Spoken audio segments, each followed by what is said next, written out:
All right, so we're diving into segment six, and segment six has the unique distinction of being the longest segment of the Colorado Trail. It clocks in at 32.7 miles. There's 5,200 feet of elevation gain, 6,000 feet of elevation descent. This is also the section of the trail where the Continental Divide Trail joins up with this, or rather, it's before the CDT breaks off from the Colorado Trail, just past Georgia Pass. So it's a really great segment. It's, if you look at the numbers there, 5,200 feet of elevation gain it's not that much over the course of 32 miles. It's still relatively straightforward. It's one of my favorite climbs getting up there to Georgia Pass, so it's not something to be super concerned about. There is a climb that we're going to talk about that is pretty aggressive. But for the most part, this is just an incredible segment. You head out of Kenosha Pass, you cross the highway, you have a little bit of a climb, and then you descend down to a creek.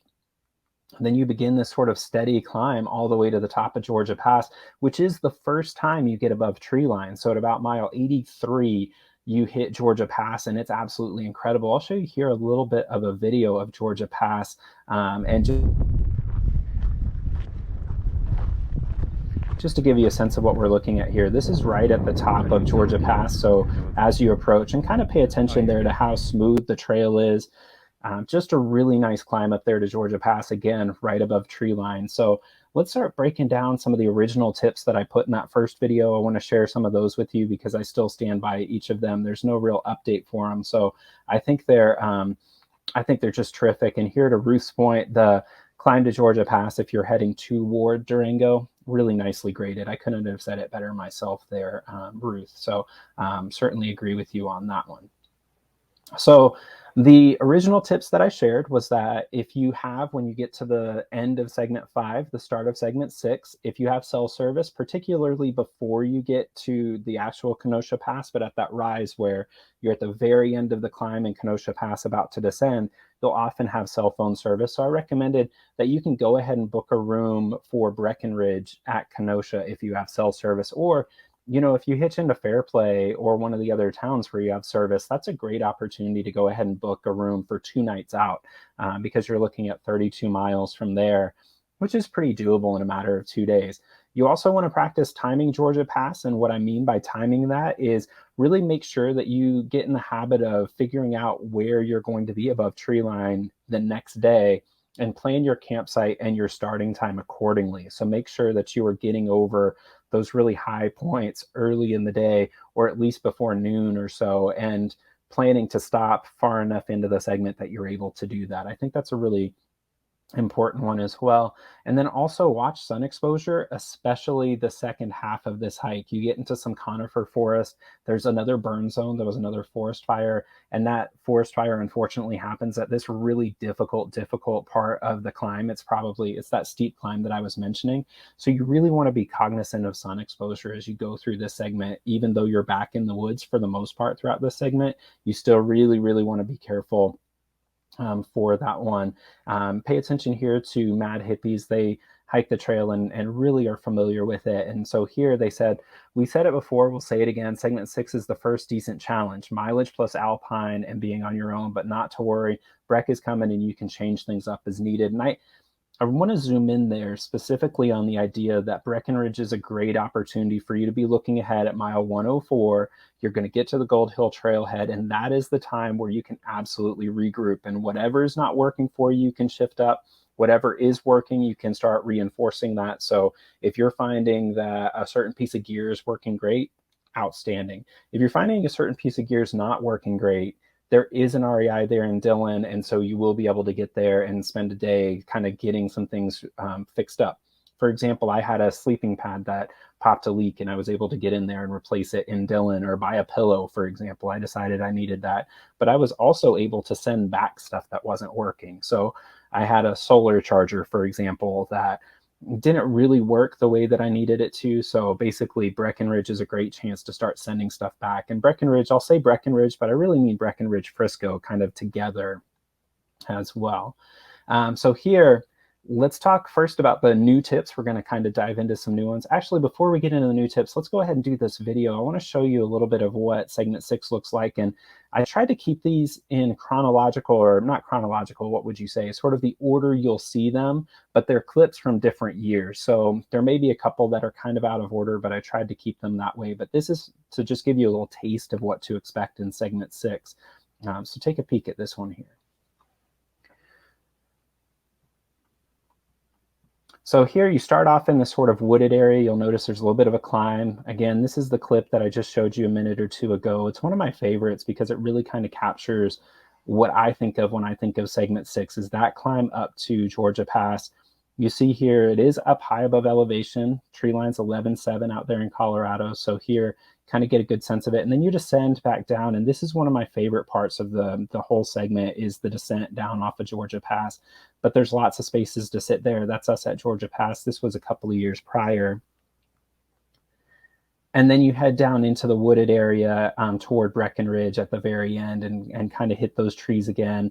And depending on the time of the day, there can be plenty of shade, but there's a lot of sun exposure because the beetle kill, as you see there, kind of set in. And so there's a lot of trees, but not a lot of cover, ironically. So just be really aware of that as you go through that. So let's dive into some of these tips that I have for you, the updated tips after making another pass on the Colorado Trail.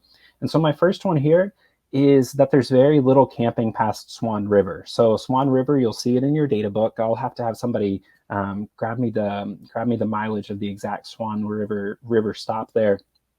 And, Swan River is there's a bridge there. There is some good camping there. It's before, if you've seen the kennels, the dog kennels, there are the dog kennels there for I don't know if it's like a wolf rescue or something, or maybe they train sled dogs or pack dogs. I'm not quite sure, but you will know the dogs are hard to miss. But the Swan River is really the last good camping in the segment. So you can, from Swan River, that's when you start that really gnarly climb. So at Swan River, you'll see the sled dogs, as Girl Plus Dog Adventures points out. You'll see the sled dogs off to the left at mile 16.6. Adam, you're a lifesaver right there. And then you're going to begin this big climb up to the top of the segment. And that's also where the forest fire was. So that's a really important one to know, that there is good camping at Swan River. Past it, it's really sparse. You're likely to end up in a spot where it's not even. It's definitely going to be dry camping. There's no real water sources beyond that for a long time. And so you're basically, you just need to know what you're getting into. So if you decide to keep pushing forward, that's okay. I've done that a number of times. Carry water, make sure you're ready for that for the next 16 miles or so to finish up the segment. If you decide to stay there, know that that's a really great spot, because the next day you're likely to make it into Breckenridge, but it's also a really good place to kind of keep in mind timing. So if you're looking for a hotel, especially if you get out there, say the 4th of July or near another weekend, those are all times to know for your planning. So just be really aware that there's not great camping past that. There may be some spots where you find one or two, but you're going to have to dry camp. So just be really aware of that. Now, I mentioned this a couple of different times here, but my second tip is be really careful for the sun and heat if you start that climb from Swan River in the afternoon, because the sun just will pummel you from there. So I've done that climb in the heat a number of times. It's not super great, but it's also pretty short relative to a number of the other segments. So it is something that is really doable. So just know here that in this segment, you want to carry lots of water. It's a great time for your sun umbrella, or even better, it's a great opportunity to stop at Swan River, spend a couple of hours, let the sun kind of go down a little bit, and then make the climb when the sun isn't straight overhead. And that will keep you a lot safer going up, because, I've seen folks who had to come off the trail for sun exhaustion or heat exhaustion. So it's a really important one to just know and be aware of. And then finally, this one kind of goes back to what we talked about initially. The closer you get to Breckenridge, the more bear aware you need to be. There were a number of folks who reported interactions with bears, or bears coming into camp closer to Breckenridge, say mile 99 past. That's where I've seen a lot of people reporting that they've had bears try to get their food bag, or actually get their food bag. And it makes a lot of sense that where there are a lot of houses in that area and a lot of day hikers, that sort of thing, the bears are going to show up. So just be more aware of it. my general feeling is that for most people, if you are able to make it close to Breckenridge, most people are going to push on and get into Breckenridge because there's not a lot of climbing after that.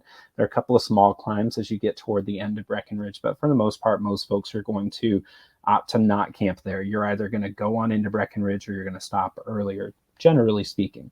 That's not a hard and fast rule, but overall, think of segment 6 as being your sort of rite of passage. I can't say this enough. I really agree with Mad Hippie's life here that segment 6 is sort of, that's your admission. That's when you know that you have paid in footsteps for the views that are going to come from then on. So that's not saying anything negative about those first segments, but remember, your packs are going to be as heavy as they're going to be. Your body is not as broken in and ready to hike as possible. And there's a lot more lower elevation, below tree line, sunny, exposed. A lot of those different segments have some challenges, and the views don't necessarily balance out the challenges until segment 6. And that's what we're going to start to see here. Some of those really incredible views where the work is still present, but the views really increase at this point. So get really excited about it.